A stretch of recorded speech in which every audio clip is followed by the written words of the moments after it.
আজকের ভিডিওতে দেখাবো কিভাবে বিদ্যুৎ চলে গেলেও আপনার 12 ভোল্টের ব্যাটারি ব্যাকআপে থাকা ফ্যানটি স্বয়ংক্রিয়ভাবে চালু হবে।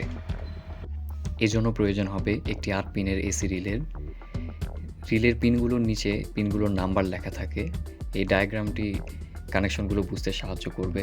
এখানে 7 এবং 8 নাম্বার পিনে এসি কানেকশন দিতে হবে।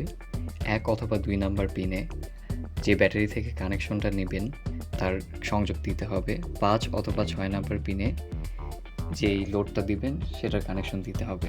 এখানে লক্ষণীয় যে 1 নাম্বার পিনে যদি আপনি ব্যাটারি কানেকশন দেন তাহলে সেক্ষেত্রে 5 নাম্বার পিনে লোডের কানেকশন, 2 নাম্বার পিনে যদি আপনি ব্যাটারি কানেকশন দেন সেক্ষেত্রে 6 নাম্বার পিনে আপনার লোডের কানেকশন দিতে হবে। এবার এই এসি কর্ডটি 7 এবং 8 নাম্বার পিনের সাথে সংযুক্ত করে দেব।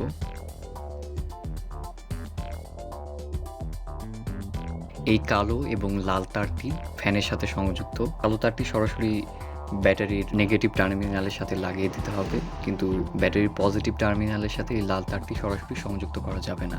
একে রিলের মাধ্যমে অটো সুইচিং করতে হবে। এখন ফ্যান থেকে আসা এই লাল তারটি 5 নাম্বার পিনের সাথে সংযুক্ত করে দেব এবং এই ক্লিপযুক্ত তারটি 1 নাম্বার পিনের সাথে সংযুক্ত করে দিব।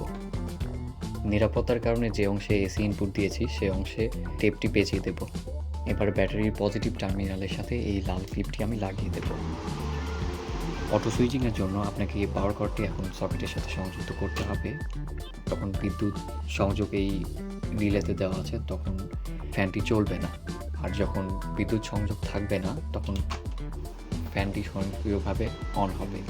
এটা ফলো করে আপনি লোডশেডিংয়ের সময় আপনার ফ্যানটি বা যে কোনো লোড স্বয়ংক্রিয়ভাবে ওপেন করতে পারবেন। এখানে আপনাকে কষ্ট করে ম্যানুয়ালি ওপেন করতে হবে না। আপনি যখন ঘুমিয়ে আছেন তখন আপনি লোডশেডিং হলেও আপনার এই ফ্যানটি স্বয়ংক্রিয়ভাবে চালু হবে।